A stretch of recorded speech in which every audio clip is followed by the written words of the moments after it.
Are you moving cross-country and you just don't know who to call? Call us right now. Listen, you've probably seen one of our containers in your neighborhood, but did you know that we can help you move anywhere in the United States? It's real simple. We'll drop a container off at the location you tell us to bring it to. You pack up your valuable possessions at your leisure. They stay safe right in your home. And when you're ready, call us. We'll come and pick up the container and give you a scheduled date of when your furniture and the other possessions will be at your new home. So if you're moving across country or across town, be a pack rat. Join the Pack Rat family. Call Pack Rat right now for your free quote. See y'all later, Pack Rats. Call 800-965-1298. 800-965-1298. 800-965-1298. That's 800-965-1298. Here comes the money. Here we go. Money talk. Here comes the money. This is the Slate, presented by VIP Play. Vegas, baby, Vegas! I should explain to you exactly what it is that I do. This is like the luck of the Irish, only I'm not Irish. Changing 500. I think I want my money back. Pay him. Pay that man his money. Cash rules everything around me. Green, get the money. Dollar bill, yo. Welcome in, live from the White Claw Hard Seltzer Studios. It's the Slate, presented by VIP Play. With Tyler Barbaras, I'm William Pattison. We appreciate you listening along with us on this Tyler Thursday from Knoxville, Tennessee. Plenty to cover over the next hour, including our best bets as the NFL preseason officially begins week 1 tonight. Obviously, last week we had the Hall of Fame game, but that's a little bit of an excerpt, Mark. Tonight, we fully began a weekend full of NFL preseason football. We'll have a couple of sides for that. We'll also talk SEC win totals. On Tuesday, the last time we met with you, we talked about the overs. Today, we focus on the unders in the SEC. And then, as always, we'll recap last night. And also, well, actually, tonight, Tyler's got nothing in the MLB, so we won't be doing anything on the MLB slate, but we will be focusing on the NFL slate. So we'll dive into that a little bit later on. But as we always do, let's welcome in the rest of the crew, beginning with Tyler. Tyler, how are you? You know, considering I'm the only one here, I feel like I can take up a little bit more on-air time here with my introduction, but I won't do that. Feeling good. Had a 2-0 day on Tuesday. Okay. Obviously, didn't have the show yesterday, but 2-0 day on Tuesday. Felt really good about that. Jose Barrios under 17.5 pitcher outs. That hit. Red Sox Royals Nerfy. That also hit. Had a great time at the ballpark last night. Hung out a little bit afterwards. That was fun. Me and William, first time hanging out outside of the studio. Learned a lot about my host right here. So it was a nice bonding moment that the Slate crew and the Overtime crew had. So wouldn't change it for the world. Good day. Feel good. Well, good. Glad you're coming in with some momentum today, Tyler. And you mentioned Smokies night last night. If you joined us at Covenant Health Park, where the Knoxville Smokies reside, we appreciate you coming out for Fan Run Radio Night. It was a great time. Cody threw the first pitch, and it might not have been a strike, but it got to the plate. Meatball. And it was, it made it to the plate. Like, it wasn't an air, like, it wasn't grounded. Like, certainly could have hit a batter, though, if there was one in the box. Well, let's just say it was a lefty up to bat. Okay. And it's just a little bit outside the zone. There's always two ways to look at it. But I just remember last year when we had Smokies night in Kodak, and John Reed got up there and didn't even make the plate. He got grounded. So Cody at least kept it up in the air. So I give him a lot of respect for that. So is the new discourse that Cody's a better athlete than John Reed? Or look, I'm not here to pick sides, but I think it is definitely up for debate. I mean, they were both in the Fan Run Final Four on the same team together, and they were a losing team there. When they have been separated, one has made it to the plate, one hasn't made it to the plate. That tells me one might be weighing down the other. Ooh. But regardless of that first pitch, it was a really fun night. My first time in Covenant Health Park since they moved in this season. A very, very nice park, a great atmosphere if you haven't been to a game yet.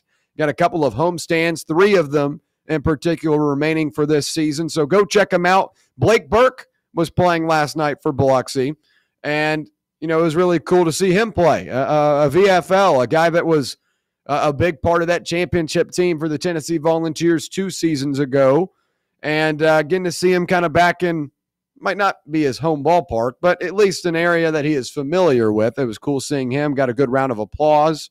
Had a couple of games during the intermissions, during the innings as well. Russell and Bob and myself were kind of the voiceovers for these games. It was very interesting. My game was bobblehead battle, and you had these 4 kids up there with these headbands on with like these speedometer type of things, kind of on a headband, and they had to bob their head as many times as possible in like a 30-second allotment. And I thought they were about to get a concussion doing that. I know if I did that at this age, my neck would be hurting for days. But the kid that won it had 79 head bobs in like 30 seconds. I thought it was pretty impressive. But overall, a very fun night. So glad that I got the opportunity to talk with many of you listeners out there. We do appreciate you tuning in to Fan Run Radio daily. And it's cool to have those type of events to go and meet everyone. So we really do appreciate that. No Max and no Jeremy today. And it's just Tyler and I run the ship, which is a good thing. We got some good rapport, some good chemistry. Tyler's smiling ear to ear, folks. Tyler is so happy to be the number 2 today. No, I. You're not happy. So you're not happy now. Never said that. I just think that it's nice to try something different. We had Max and I had our own thing on Monday when you weren't here, and that went well. And now Max and Jeremy aren't here, so now we have our own thing. So it's nice that we're trying to get down the chemistry with each individual that's part of the show, which is why I'm smiling ear to ear, because I love talking sports with you, William. So I'm happy to do it. Well, thank you, Tyler. Very nice of you. It was real quick, just kind of lay out tonight's slate before we dive into it on the other side. We've got a couple of games tonight, 3 of them in particular in the NFL. As I mentioned, week 1 of the preseason begins. Indianapolis taking on Baltimore. The Ravens are +6 at home. The interesting part about this, the Ravens are usually very, very good in the preseason, but they're going up against an Anthony Richardson and Daniel Jones-led Colts team. Both those guys fighting for a job. For the Ravens, quarterback situation a little bit different. Then you've got Cincinnati and Philadelphia. The reigning Super Bowl champions are +6.5 at home against the Bengals. And then the Las Vegas Raiders are road favorites against the Seahawks in the Pete Carroll Bowl, as that game will be on NFL Network at 10. So 3 games tonight in the NFL. I know, folks, it's not the NFL season just yet, but you can quench your appetite just a tad by watching these games tonight. And in just a couple of weeks, we'll be right back on course with college football and as well as the NFL. When we come back on the other side, we'll dive into tonight's slate. We'll dive into all 3 of these games, tell you a side we like, and also talk SEC win totals, the unders that we're feeling this upcoming season. Stay right here. It's the Slate presented by VIP Play on Fan Run Radio. The flagship station for Tennessee fans. This is Fan Run Radio. Rickard Ridge Barbecue, located in beautiful Cove Lake State Park. Rickard Ridge is home of the best ribs in the Volunteer State. Smoked daily by Pitmaster Mark Rickard. The barbecue at Rickard Ridge is mouth-watering, fall-off-the-bone delicious. Take the scenic drive up I-75 to exit 134. For directions and to look at the rest of the menu, visit Rickard Ridge online at rickardridgebbq.com. Hello, is Tina there? Who's this? Yeah, this is Vince from the hit reality show Wives Don't Tell. Tina applied for our show to confess that her husband won't go to the doctor to get his erectile dysfunction checked. She said she's ready for a guy that can bring the heat. All right, what the hell is going on? You know you're talking to her husband right now?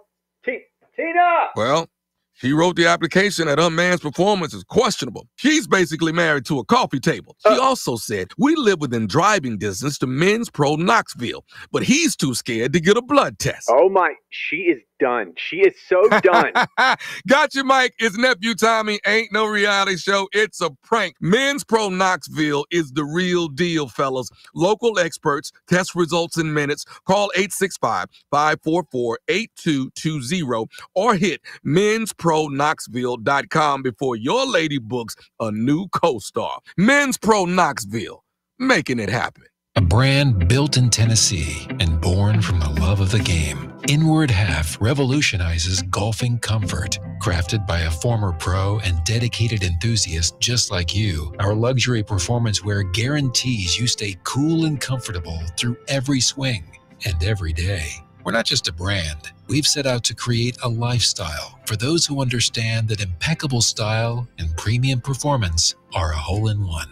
Enjoy the walk-in with Inward Half. Yo, yo, yo, what is up with it, homies? Talk sports, that's the show you want. It's the longest running sports radio morning show in town. You want your radio shows to be fun, and that's what Talk Sports is. Fun, fun, fun. No weirdo callers. I think Tennessee gonna go 6-6 this year. No nerdy guests. Well, their receiver depth is a little bit thin. Just two of the most entertaining guys in town, and Bubba giving you what you need. Tune in 7 to 10 a.m. every weekday here on Fan Run Radio. Are you looking for a treat that will knock it out of the park at the next watch party? Just like your favorite baseball team, Crumble brings the best lineup week to week with an expanded roster that includes key lime pie, strawberry cake, or my personal favorite, Monster featuring M&M candies.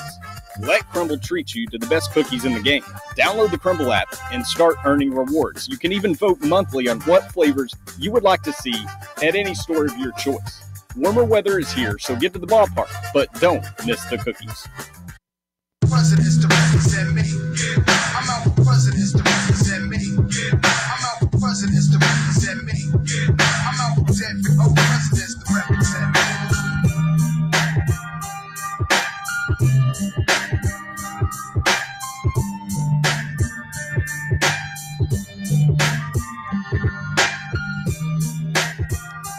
All right, back here on the slate, presented by VIP Play. We appreciate you listening along with us, however you may be doing it. Now time to dive into tonight's slate. As I mentioned before the break, we've got 3 games in the NFL preseason tonight. Week 1 kicking things off with the Colts and Ravens. Also have the Bengals and the... What was it? Bengals and Eagles. Yeah, Bengals and Eagles, and then Seahawks and Raiders. Those are the 3 games tonight. The pro odds here, the sharp sides tell you, at least trends wise, to take the Colts and Bengals to cover in the first half, and these are the favorites in this game. So you're getting the starting unit in that first half. Trends say to back them in the first half for the spread. And this is a 57% win percentage, and this is per Action Labs.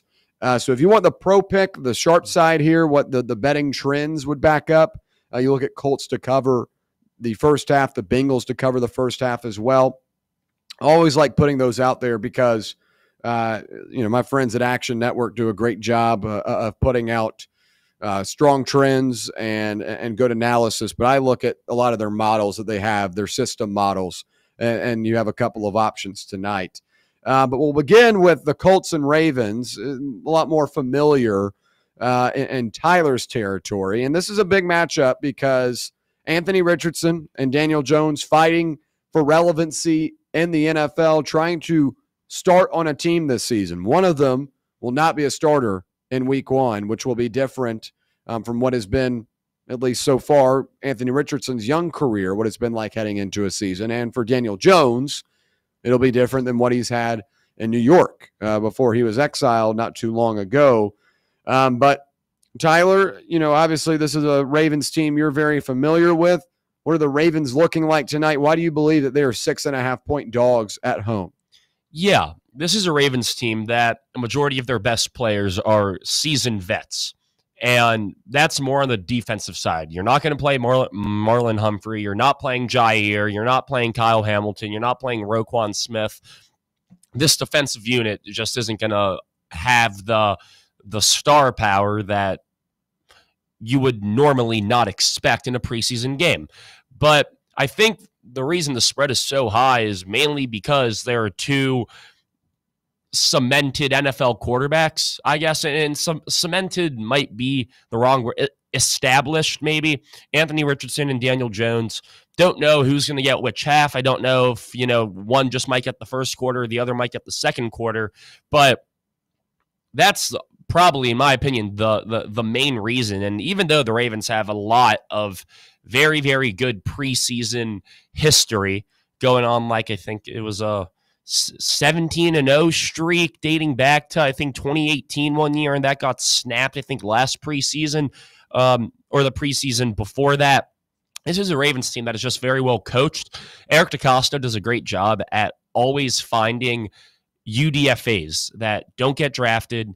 That's how we got Pat Ricard. I mean, one of the best fullbacks in football. I mean, DeCosta has a really good eye for talent, especially ones that were underlooked during the pre-draft and draft process. So I think this Ravens team, even though they're 5.5 point, what was it on VIP play? 7? Yeah, no, 6. And I'm double checking real quick. I've got 6 as the 6.5 on VIP play, minus 112. Okay. So in my opinion, it's like, even though, the Colts are favored to win the game, and they probably will win the game, this Ravens team, I mean, they just have always had so much depth in the offseason or in the preseason, excuse me. And it's not to mention that, guys that they drafted in the 4th round, 5th round, 6th round, 7th round, they're all going to play. And they drafted a lot of really good playmakers on both the offensive and defensive side of the ball.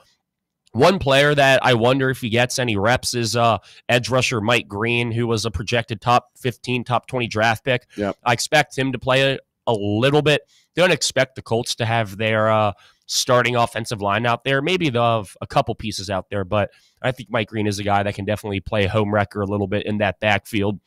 And the one player for the Ravens, just me speaking as a fan, that I'm really excited to watch is LeJontay Wester, wide receiver at Colorado, played with Shadur last year alongside Travis Hunter. He's an okay wide receiver, I mean, but his value is as a special teams man, as a punt and kick returner. Really excited to see how he looks, when he's fielding punts, if he can get into open space, if he can make a play there. I think this is going to be a high-scoring game, even though, the Ravens aren't playing their starters. The Ravens, they always find ways to score in the preseason. It doesn't matter who's behind center and who's on that defensive unit. So, personally, for me, I'd probably side with the over, which I think is set at 36.5, I want to say.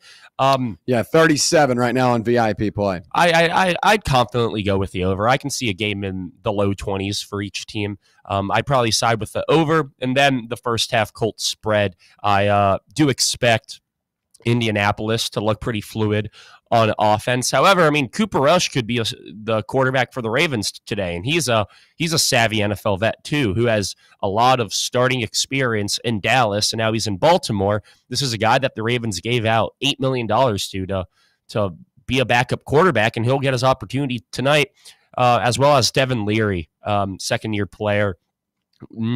Didn't have a chance to play last year, but Ravens like him a lot. I think the Ravens quarterback room, even though they're without Lamar Jackson tonight for obvious reasons, I think it's still solid enough to put points on the board. However, this defensive unit definitely does scare me, so I definitely agree with that first half spread, and I'd probably go with the over there for that game. Really excited to have NFL football back on my screen, especially with my own team, the Baltimore Ravens.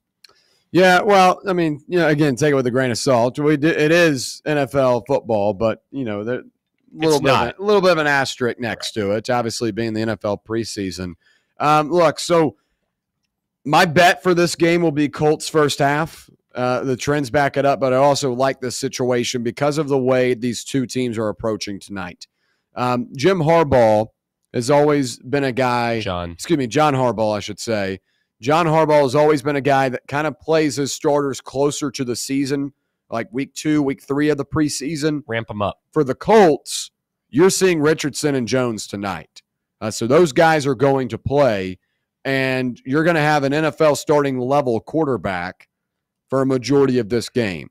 The Ravens will see we'll see more of their starters a little bit later on in this preseason. So I like the Colts in the first half for sure, and pulling this up courtesy of VIP Play. It's Colts minus 3.5. You can get that at minus 130. You can maybe find another app or another service to maybe get some lower odds, but you can also on VIP Play right now get a 15% profit boost. So you could really get this down to about minus 110, minus 105 on the 3.5. That would be my bet for tonight. And when you talk about this quarterback battle between Richardson and Jones, you're going to see some guys that are going to be involved in their offense next year alongside him. Adonai Mitchell being one of them, who's really played well so far, or looked good, I should say, so far through training camp. And if you're going to make the decision of who your starter is going forward, you're going to have to see what they look like with guys that they're going to be playing with.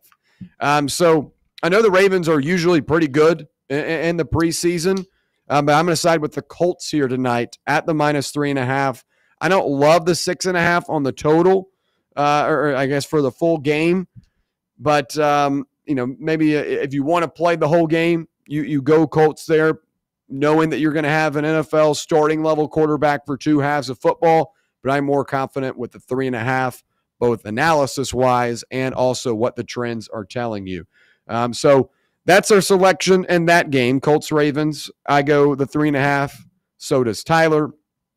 And then we'll switch over to the Bengals and Eagles, another interesting matchup tonight. As, you've got the championship team, the Super Bowl winning team, as underdogs at home. The Bengals have a couple of younger pieces on both sides of the ball, like a Shamar Stewart, who finally got the contracts worked out, and now he's back. We'll probably see him a bunch. Jermaine Burton, the second-year guy out of Alabama at wide receiver. Obviously, I don't expect to see much of Joe Burrow. It'll probably be Jake They're Brown. playing about 2 drives is what I've seen on Twitter. They're going to give the Bengals starters, Jamar, T, Joe, Chase Brown, about 2 drives. So we'll probably see Burrow and company for about a quarter. Sure. So this could be another situation where you go Bengals first half, just knowing that you're going to have Joey B and Jamar Chase and all those characters going up against an Eagles team that has a lot of older veterans. And there are a couple of younger guys in the secondary, but at least inside and in the linebacking group, more established players. So you're going to get Joey and the rest of this Bengals offense. Now, the defense could be an issue, but outside of Joe Burrow, you're going to get either Jake Browning or Desmond Ridder. Now, Ridder is horrible, but Jake Browning is a serviceable enough backup, and I think they're going to try to roll it out with him, try to get big pass plays down the field. So I'd look for him to be a big impact, and at least in preseason terms, a big impact. And I like the Bengals on the first half here as well. At the 4.5, minus 115, you could even get that at plus money by using the boost on VIP Play. So I lean Bengals here. Eagles, it's preseason. They're just coming off a Super Bowl win. A lot more established guys on both sides of the ball. They're not really trying to evaluate much. As much of their evaluation is guys that they've already seen, play at a really high level. For guys like Reed Blankenship and Cooper DeJean, you're going to see some of them going up against Joe Burrow and company. But I think the Bengals, at least offensively, have a more established quarterback room outside of Burrow, where I'm comfortable backing a guy in Browning and not worried about losing my bet going into halftime because Browning turns it over and makes a bad play. I go Bengals minus 4.5 on the first half. Yeah, I agree but disagree. I'd probably go with the first quarter money line or spread, which I think is about minus 140 Cincinnati. But iron sharpens iron, and I am honestly expecting to see Cooper DeJean, Quinion Mitchell, match up against Jamar Chase and T. Higgins in the first quarter. So, maybe that good young secondary that Philly has can maybe counteract the Bengals' offensive firepower. But, I mean, the chemistry with Burrow, Chase, and T is just way too good to, I guess, fully fade in this spot.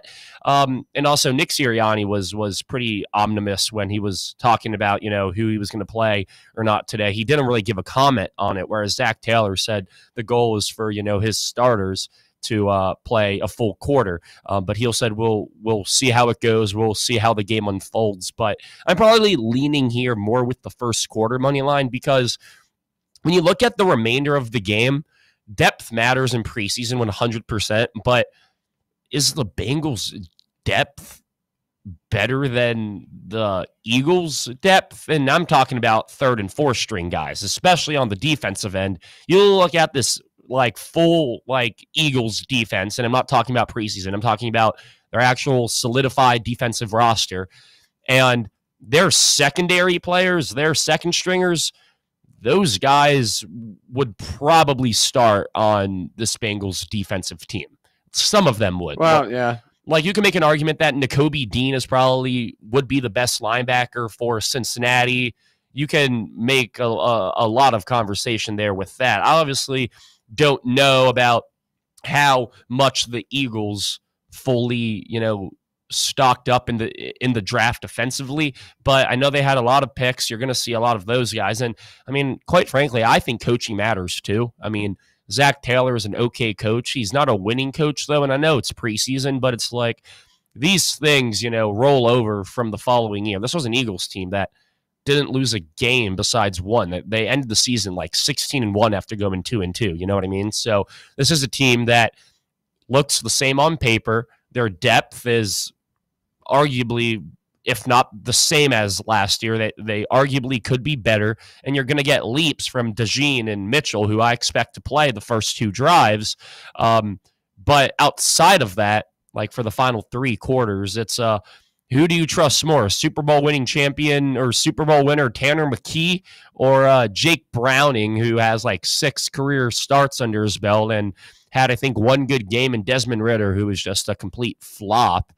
But experience matters. You can argue that both of these quarterbacks outside of obviously Burrow and Hurts have the experience. So it's a matter as to whether or not you believe in Desmond Ridder and Jake Browning finishing out the game, right, for the Bengals. If you don't, and if you think that this is a Bengals team that, their third, fourth units are just all XFL players, then you could, see how that line moves at halftime if, the Bengals are, say, up 3. See how that line moves if the Eagles get the ball. I think betting the Eagles on the second half could certainly be a play. And this game is being played in where? Cincinnati? Philadelphia. So you already know the Philly faithful is going to, pack out a preseason game, considering that they just won a Super Bowl. I mean, this is a rabid fan base. They love their football, and they'll have fans there, and they're going to try and be as loud and obnoxious and as drunk as they can be. And sure, that can play an impact on these, young rookies, these UDFAs that the Bengals have. But this is probably the game that I'm most excited to watch, mainly because of that first quarter. I think it'll be fun watching Burrow, Chase go up against this stout young secondary for a quarter that Philadelphia has. All right, final game tonight, and this is 10 o'clock on NFL Network. The Seahawks will host the Raiders, and the Seahawks are +5.5 at home up against the Raiders. And I'm going with the 5.5, the +5.5 for the Seattle Seahawks. Both these teams have gone through a lot of change. A new coach for Las Vegas, a new quarterback in Geno Smith, Ashton G&T, the prized possession out of their draft class. For the Seahawks, they move on from longtime partner DK Metcalf. They've got a new quarterback as well.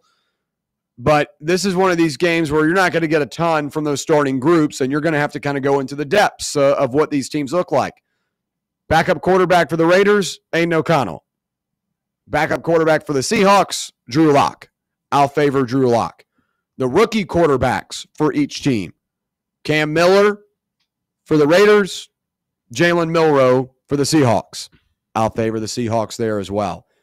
The other thing, even when the starters are playing, and even if they're not, the Raiders' offensive line was one of the worst in the league last year. I don't think they improved much this offseason at all. This is a defensive-minded coach for the Seahawks with plenty of young talent that they have drafted over the last couple of years on the defensive side.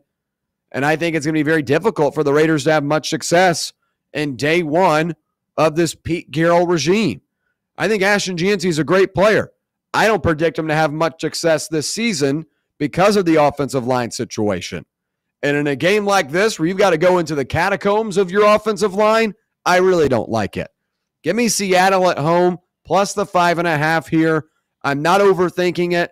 I'm taking what I know about each team and comparing the quarterback play I'm going to get throughout the game. And every answer is Seattle. And they're also playing at home, by the way. Give me Seattle plus 5.5 at home. I think it's too good of a value. Yeah, I agree with you on that, William. But if I were to place a bet on this game, I'd honestly probably side with the over. I think the over is set right now at, I want to say, 36.5. It's a pretty high line. 37, I think, is what I've seen here on Twitter. Could obviously be different on VIP play, but I like the over here. You have a lot of playmakers on both sides of the ball, and I'm not talking about, the Brock Bowers and the Jackson Smith and Jigbas of the world. I'm talking about Ashton Jeanty, Jalen Milroe, Cam Miller. I mean, I think that this is just going to be a game where you see Milroe just use his legs and total up 80 rushing yards and a touchdown or two. Obviously, depending on his sample size that he plays, but you see a lot of mobile quarterbacks coming out of college, like a Lamar Jackson. I remember his first preseason game. This guy was scrambling everywhere, making plays, hurdle Jair Alexander to get in the end zone. The preseason is when you show off your raw talent, I think. It especially for these backups like a Milroe. You're not going to be the day one starter. Yeah, sure, you're still going to work your ass off and try and be. But I think with Milroe, he's just going to go out there, show Mike McDonald, hey, this is my talent. This is my skill set. I'm more athletic than every single one of these guys on the field. I'm going to use my legs and show you how creative I can be when I'm outside the pocket. Now, when he's inside the pocket in between the tackles, that's a different story, right? But when he gets outside, this is a guy that, can break off a 50-yard touchdown run, and just like that, there are 7 points on the board. And now on the on the Raiders side, you have Ashton Jeanty, and this is a guy that will arguably play 60% of the game, if not more. I mean, Pete Carroll said that, their starters are playing outside of a few guys, and they want to see what they have in Ashton. But I also don't think Ashton Jeanty is a guy that needs a dominant offensive line, and it's preseason. This is a guy that can just break off tackles. Okay, but go back to that college football playoff game against Penn State. They got manhandled on the front, and Jeanty was not an impact in that game. Right, I agree. However, you could see his talent in that game. He would always get off the first contact. I remember watching. Jeanty was not good that game. I know he wasn't good, but this is a guy that doesn't get brought down on the first contact. Yeah. This is a guy that in the preseason, in my opinion, I think he can break one out. And this is why I'm leaning with the over. But I do get your point, though. If you don't have a good offensive line as a running back, you're obviously going to not be as successful. And we've seen that with other running backs in the NFL. But in preseason, it's one, you're in a whole new scheme, too. You're not in a Boise State scheme anymore where the opposing team predicts you to run the football 70% of the time. They also want to see what they have in O'Connell and in Miller. So if Jeanty has the ball in an open space, which I think you'll get a handful of opportunities tonight with the ball in open space, and with Milroe opposed on the other side, this is a game that I could just see a bunch of really, really chunk yardage plays on the ground. But I agree with your point, though, about Jeanty not having a good game. I mean, he wasn't good against Penn State. They could not establish a line of scrimmage, and the Raiders aren't going to be able to do that all year. Right. I think Jeanty will be a good player, but they have to have a better offensive line. I agree. I'm just talking about tonight, though. Even tonight, it's the same Raiders offensive line that you're going to see throughout the season. Sure it is, but if the Seahawks don't have their top guys on that D-line, and I'm sure they'll play, you'll see a Boye Mafe. Will you see a Leonard Williams? I don't know. but those are guys that are very impactful in the run, whereas Carroll came out and he goes, yeah, we're going to give our starters a lot of run. So at this point, I'm banking on the Raiders' first unit offensive line to be better, especially towards the back end of this game, to be better than the Seahawks' second, third, and fourth stringers up front. Okay. Look, I can get around. I mean, I get where you're coming from. I just think the offensive line is a big concern for them. I agree. And it's preseason, so it might not be a big impact tonight, but I do think as we get into the real year, it will be an issue. 1,000%. All right, we'll switch over now to the SEC and look at the SEC football futures. Now, earlier in the week on Tuesday, we did our teams that we had the most confidence in going over their win total. Today, we'll do the most confidence in the under the win total. And we'll read down the list again real quick just so everyone's on the same page. Alabama, 9.5. Georgia, 9.5. Texas, 9.5. LSU, Ole Miss, Tennessee, 8.5. Florida, Auburn, Missouri, South Carolina, Texas A&M, 7.5. Oklahoma, 6.5. Arkansas, 5.5. Kentucky, 4.5, as well as Vanderbilt. And then Mississippi State, 3.5. Tyler, beginning with you, your most confident win total under in the SEC this upcoming season. You know, it's weird because I look at a lot of these teams' schedules and it's SEC football. You should win. Any of these teams should beat a team that isn't in the SEC, especially those like early games. But for me, it's probably Kentucky. I never have believed in what they have, what Stoops has in his program. He had a good year, 2-3 years ago, I think, when they won 9 or 10 games. But after that, they've just declined every year. 2022, 7 wins. 2023, 7 wins. Last year, 4 wins. And it's not like you got better. I mean, your quarterback is Zach Calzada, who has really only had 1 good year. And obviously, he transferred in from Incarnate Word. All right, well, maybe these Incarnate Word transfers are now not Zach Calzada, no. Well, who knows with Cam Ward. I do like the university name Incarnate Word. I feel like I've said that here. Anyways, a lot of transfers. Their X and Z wideouts are both transfers. Kendrick Law, Troy Stellato, I believe is how you pronounce his last name. Don't see a whole lot of talent on this offense. And not to mention, I mean, your starting quarterback is a transfer. Your starting running back is a transfer. Your 2 top wide receivers are transfers. You have 2 guys on your offensive line that are transfers. They only have 4 returning starters on this offensive unit. In the SEC, you gotta be on the same page, and we've seen this with Tennessee with the whole Merklinger-Aguilar comparison and QB battle. It's like you need a quarterback and you need a team that's on the same page with each other. Now, when you bring in players from all over the place, I mean, Kendrick Law went to Alabama last year, but only had 10 catches. Troy Stellato last year went to Clemson, had 25 catches. Their starting running back, Dante Dowdle, I think was at Oregon last year or maybe Nebraska.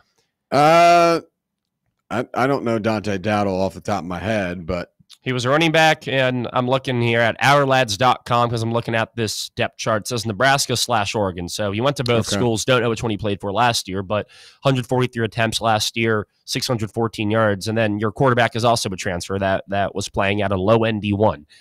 It's like you don't have the same pieces as last year, and you're banking on a bunch of these transfers that some of them you got from very, very powerful programs. Like you're just banking on the talent of these kids that wasn't fully shown last year to have a big impact this year with a brand new quarterback. I'm not buying it one bit. I don't think Stoops is a great coach either. Then I'm looking at their schedule as well. I got to pull that up again. You should start off beating Toledo at home. I would hope. You would hope, exactly. Last year's Kentucky team might not have been able to do it, though. We'll see. We'll see this year, but I think Toledo's like a good ramp-up game for them, so I'm expecting them to start off 1-0, and their win total is at 4.5. So you only got 3 more games that, like, you can only win 3 more games if I'm siding with this under. You have Ole Miss at home, who you beat last year. You're not going to beat Ole Miss again. I don't care if it's at home. It's too early into the season. Your team isn't going to be, set in stone yet. They're not going to have that chemistry yet. Then you have Eastern Michigan at home. So you very well could start off 2-1, maybe 3-0 if you somehow beat Ole Miss. And then if you start off like that, then my bet's not looking good at all. Well, so Eastern Michigan does have a good linebacking group. Do they? Mm-hmm. They could wreak some havoc there. Yeah, they could. So this team could start off anywhere from 3-0 if they beat Ole Miss and they beat Toledo and Eastern Michigan. They can also start off 1-2 or 0-3 if they don't come out the gate swinging, which I don't think they will. These are all going to be close games outside of Ole Miss, where I think they're just not going to be the better team. And then you get into a gauntlet here. You go to South Carolina, loss. You go to Georgia, loss. You host Kentucky. You host Texas at home. You're not beating Texas. You host Tennessee. You never beat Tennessee, loss. And then you got to go to Auburn. Like, this is a team that could be on a 5-game losing streak. And then they have Florida at home in a week. Which is another loss. In my opinion. Yes. And then you end out the year with Tennessee Tech at home, Vanderbilt on the road, and Louisville on the road. If this team starts off 1-2, like I think they could, even if they start off 2-1, and you just don't win an SEC game in that gauntlet, and then you get to the final 3 weeks of the season, and you have Tennessee Tech at home, Vanderbilt on the road, and Louisville on the road, you're probably losing to Louisville, because what do you have to play for at that point when you're at the 3-win mark? Vanderbilt. Pride, I guess. Yeah, pride. I mean, Stoops is still going to have his guys in order, but you're not going to go on the road and beat a better Louisville team. Yeah. And then Vanderbilt is also a toss-up too. But the chunk of this season, the meat of the season, I chalk them all up as losses. They don't have the talent for it. It's whether or not they start off the season 1-2 or 2-1, in my opinion, because it's how you start it and how you end it. The middle of the season, I know how it's going to go. They're not going to win a game. If you start the season good and you end the season good, I'm in trouble. But I don't think this team is going to beat an Ole Miss. I don't think this team is going to beat a Louisville. I don't even think they're going to beat Vanderbilt on the road. So I'm chalking Kentucky up as a 3-win team this year. I think they're going to be a game under that win total at 4.5. Even if you do win an SEC game somehow in there, you're still a 4-win team and you're still going under. I don't have enough faith in this unit. This is going to be a team, or this is a team that has only won one SEC game last year. They won 3 the year prior and 3 in 2022. But this is a worse team than those 2022, 2023 teams. So I'm going with the under here. It certainly could be a little bit scary if they do pull out one of those SEC wins and if they do beat up on those teams that we assume they should. And in Toledo, Eastern Michigan, and Tennessee Tech, those are 3 wins right there. But I think it all comes down to if you can win an SEC game, but you're probably going to have to win 2 if you want to go over this win total. I don't see them doing that this year. All right, we'll switch to Arkansas for me, and that's my team that I'm going under. We talked a little bit about it on Tuesday. Jeremy actually had one of his stronger sides on Arkansas going over. But I look at this schedule, and yes, you've got a couple bye games to begin the year, but I don't think Memphis is necessarily an automatic win. Notre Dame will be a loss, and I don't love their SEC schedule. I think they could have one of those Arkansas games where they're able to, kind of sneak one by, and it may be a Texas A&M. But even if they have one of those, they would kind of have to win that final game of the season against Missouri, and Missouri's a tough team to get a read on right now. So I just think that Sam Pittman is a dead man walking. I think they're delaying the inevitable by bringing him back this season. It's very similar to Butch Jones in 2017. Everyone knew Butch Jones was going to be out the door after that season. You let him come back in 2018, and it was an absolute mess. Or whatever it was, 2017. Like, you just delayed the inevitable. You kick the can down the road. Sam Pittman is the equal to that, where Pittman has had back-to-back really disappointing seasons. Arkansas hasn't been that good since 2021. Like, KJ Jefferson came onto the scene. Arkansas got a big win over Texas, and they were back, right? Arkansas was rolling. And after that, they've not been rolling. They haven't been a good team. And I don't see how that changes this year, where you've got kind of a skeleton roster of what you already had last year.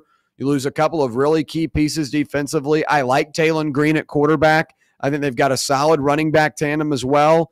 I don't think they're great at receiver. And I just don't think this is a team that is going to stack up against some of the top teams in the SEC like they've got to go up against. So I think this is a 5-win team heading into that Missouri game, and that will be a swing game. I'm willing to take, and as crazy as it may seem, I'm willing to take Eli Drinkwitz in a rivalry game over a Arkansas team that will probably not even have Sam Pittman on the sidelines at that point. Or everyone in the building knows he's gone. And I hate this whole play for the coach thing when he's about to get fired. Come on. The guys in the locker room want him to get fired too. I get they have a connection with them and they brought him over, but they want to win games. And if you're 5-6 at the end of the season for another disappointing season in a row, you're probably fed up with it too. I go Arkansas as my most confident under. Real quick, yeah. My one thing with Arkansas is I feel like every year they win a game or two at home that they shouldn't.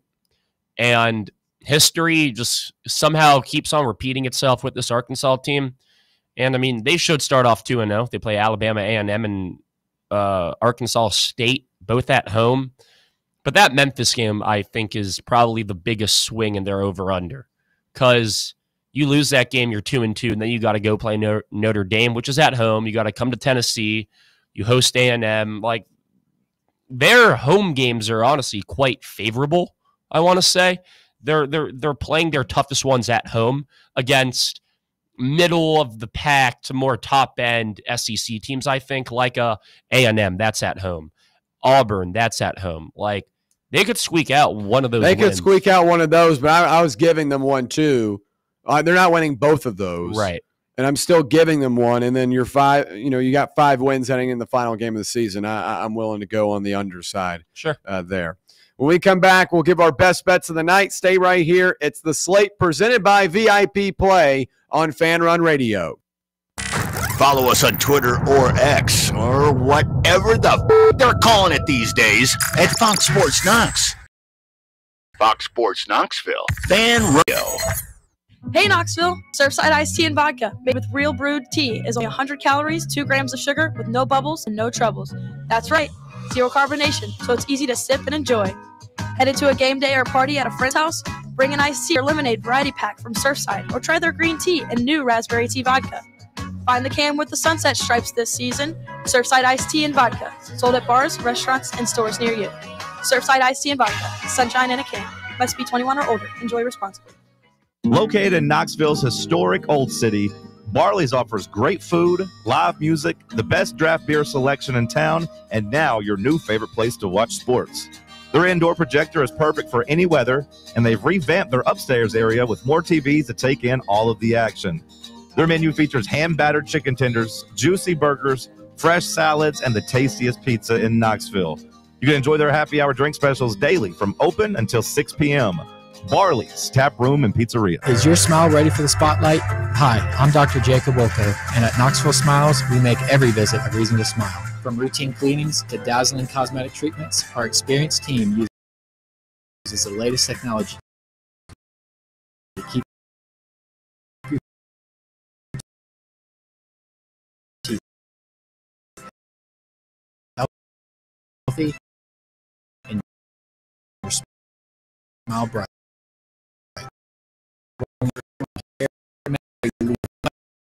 Knoxville Smiles. Hey, yeah, you. Are you moving cross country and you just don't know? Probably seen one of the containers in your neighborhood. But did you know that we can help you move? It's real simple. We'll drop a container off at the location. Tell us to bring it to. You pack up your valuable possessions at your leisure. They stay safe right in your home. And when you're ready, call us. We'll come and pick up the container and give you a scheduled date of when your furniture and the other possessions will be at your new home. So if you're moving across country or across town, Be a Pack Rat. Join the Pack Rat family. Call Pack Rat right now for your free quote. See y'all later, Pack Rats. Call 800-965-1298. 800-965-1298. 800-965-1298. That's 800-965-1298.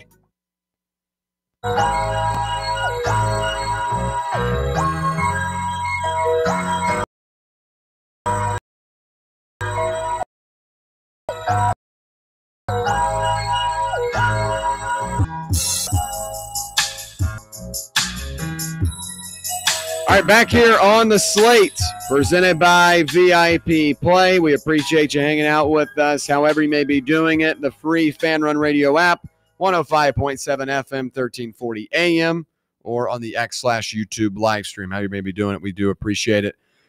All right, time for tonight's Best Bets, presented by VIP Play. Go claim your VIP Play welcome bonus. When you make your first bet of $5 or more, you'll get $100 instantly in bonus bets by using the code FANRUN. That's FANRUN in all caps to claim those bets. And new and more convenient deposit and withdrawal methods are coming soon. So the next VIP Play app update will continue to upgrade the betting experience on VIP Play.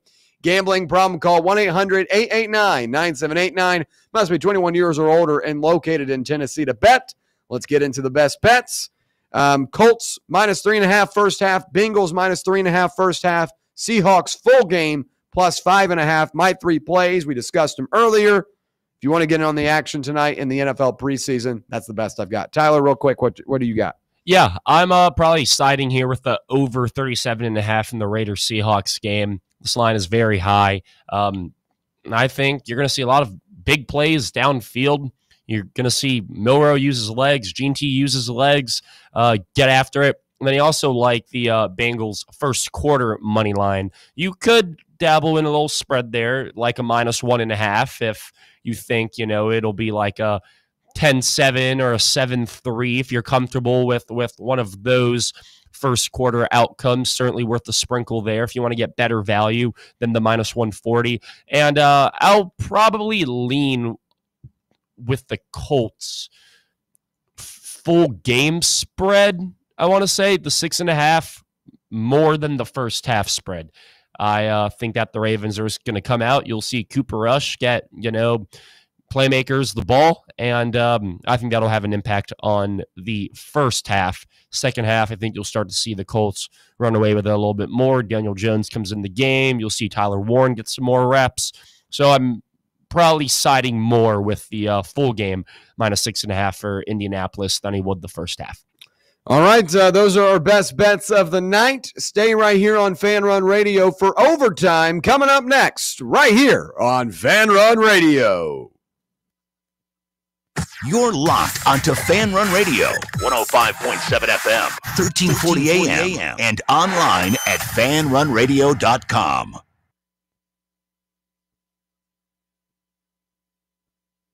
Ready to launch your career? Axle Logistics is a leading third-party logistics company where excellence is an energy. With an award-winning culture, Axle proves that positive outcomes come from a positive environment and a work hard, play hard mentality. At Axle, the drive for success is infectious. And with an uncapped commission structure, hard work isn't just noticed, it's rewarded. For those with big goals and even bigger dreams, Axle Logistics is the place to start your career.